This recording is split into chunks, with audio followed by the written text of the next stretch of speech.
अस्सलामुअलैकुम वरहमतुल्लाहि वबरकातुहू। मेरे प्यारे और अज़ीज़ दोस्तों, आज का वीडियो जो मैं आपके सामने पेश कर रहा हूँ ये इंतहाई खूबसूरत वीडियो होगा और मुझे उम्मीद कामिल है कि आप इसको देखेंगे तो आपको बहुत खुशी भी होगी। आप जानते हैं कि कुरान पाक पर इससे पहले भी बहुत सारे एतराज़ात उठाए गए। बहुत पहले से ये सिलसिला चला आ रहा है कि कोई कुरान पाक को गलत सलत बताता है, कोई कुरान पाक के ऊपर उंगली उठाता है, लेकिन तारीख़ गवाह है कि 1400 साल गुजर गए, कुरान पाक की आयत को तब्दील करना तो बहुत दूर की बात है। कुरान पाक का एक नुक्ता भी निकाल नहीं पाया है, बल्कि अल्लाह रब्बुल इज़्ज़त का ये वादा है कि इन्ना नहनु नज़्ज़लना ज़िक्रा व इन्ना लहु लहाफ़िज़ून, हम ही ने कुरान पाक को नाजिल किया है और हम ही इसकी हिफाजत करेंगे। तो लिहाजा दुनिया का कोई शख्स भी कुरान पाक के अंदर तब्दीली नहीं कर सकता और चेंजिंग नहीं कर सकता। देखिए वसीम रिजवी ने क्या किया, कोर्ट में जाकर सुप्रीम कोर्ट में एक याचिका दायर की कि कुरान पाक से 26 आयतों को निकाल दिया जाए। तो मुसलमानों ने इसका विरोध किया, लेकिन सबसे अजीब व गरीब बात यह है कि सिर्फ मुसलमान ही नहीं बल्कि गैर भी आ गए हैं कुरान पाक के सपोर्ट में।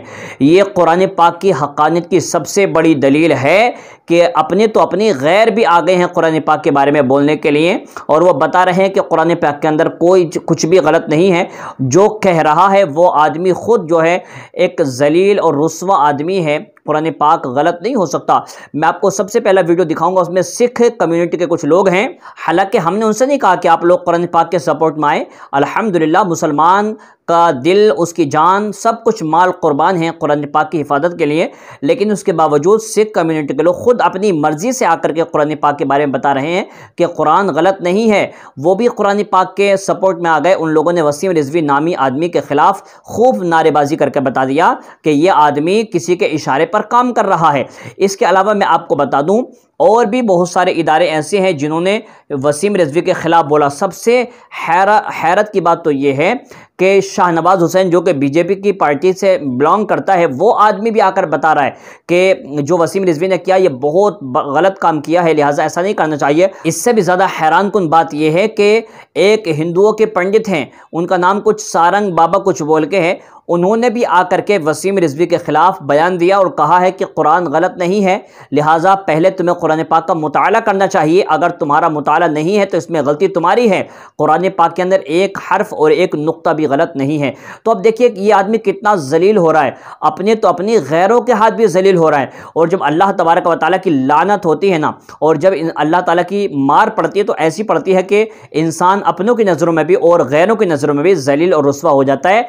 वसीम रिजवी पर अल्लाह ताला की लानत बरस रही है, पूरी कायनात की लानत बरस रही है, फरिश्तों की लानत बरस रही है, तमाम इंसान और जिन्नातों की उस पर लानत बरस रही है, इसलिए कि उसने कुरान पाक के खिलाफ आवाज़ उठा करके अल्लाह के अज़ाब को दावत दी है, अल्लाह के अज़ाब को चैलेंज किया है। और इंशाअल्लाह आप खुद अपनी आंखों से देखेंगे कि वो आदमी अभी इससे भी ज़्यादा जलील होने वाला है। मेरा ये वीडियो आप हर जगह पहुँचा दें ताकि जो कुरान पाक के बारे में ऐसी अगर सोच रखते हैं तो वो अपनी सोचों में तब्दीली पैदा करें, वरना उन पर भी अल्लाह ताला का अज़ाब आने के लिए तैयार है। ये वीडियो आगे शेयर कर दें। अस्सलामु अलैकुम वरहमतुल्लाहि वबरकातुहू। वसीम रिजवी नाम का ये जो शख्स है और जिसने इतनी बड़ी एक अटेम्प्ट की है हमारी जो मुस्लिम कम्युनिटी है, और मुस्लिम कम्युनिटी जो मैं समझता हूँ कि बहुत ही एक अमन पसंद कम्युनिटी है, और उसकी जो कुरान की आयत को जो चैलेंज किया गया है, मैं पूरी सिख कम्युनिटी की तरफ से और जितनी भी हमारी यहाँ सिविल सोसाइटी जो इकट्ठी हुई है उसकी तरफ से मैं उसकी भरपूर मजम्मत करता हूँ। और मैं ये समझता हूँ कि यहाँ ये जो एक कम्युनल एनवायरनमेंट और नफ़रत का जो एनवायरनमेंट पैदा किया जा रहा है, इस वसीम रिजवी को उन तमाम ताकतों की पुष्टपनाही है।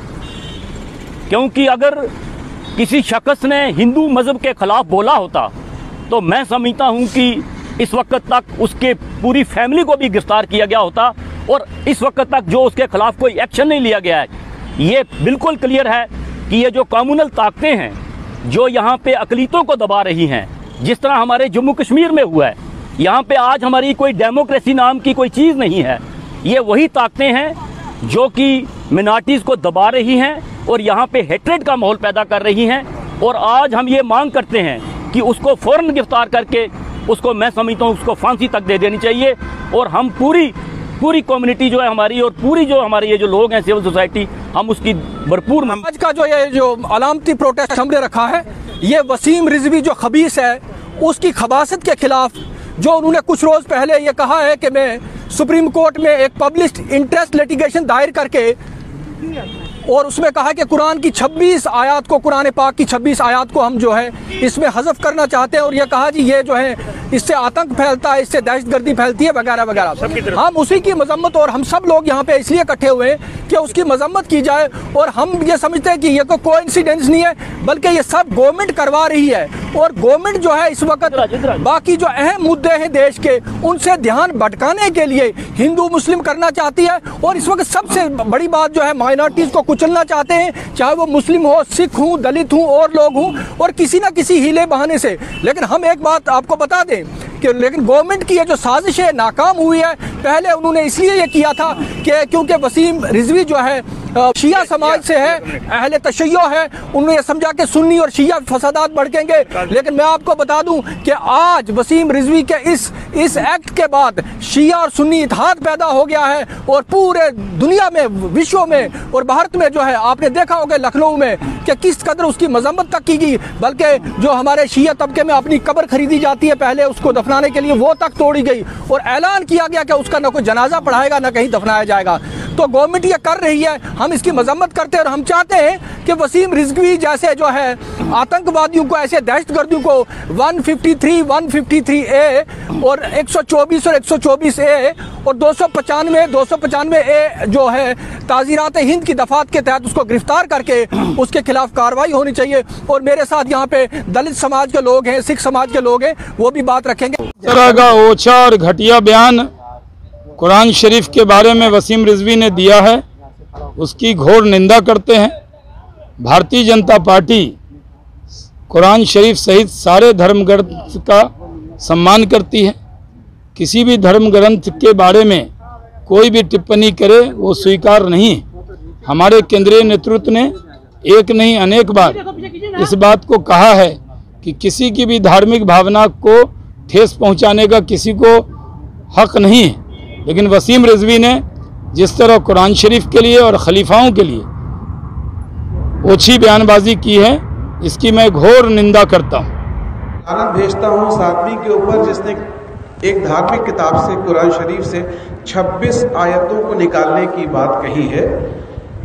हम लोगों को इसका विरोध करना चाहिए और मैं ये कहता हूँ कि क्या उनको उसको पढ़ना चाहिए, पहले पढ़ के वो हमें बताएं कि उसमें ऐसा क्या है। मैं तो नॉन मुस्लिम हूँ, मुझे बताएं कि उसमें ऐसा क्या है कि जो उसमें से निकालनी चाहिए, ये जानने का हक मुझे है। नहीं तो ये तो एक रिवायत चल जाएगी कि कोई कहेगा कि कुरान शरीफ में से निकाल दो, कोई कहेगा कि रामायण में से कुछ कम कर दो, कोई कहेगा गीता में से कुछ कम कर दो। तो हम इस बात का विरोध करते हैं।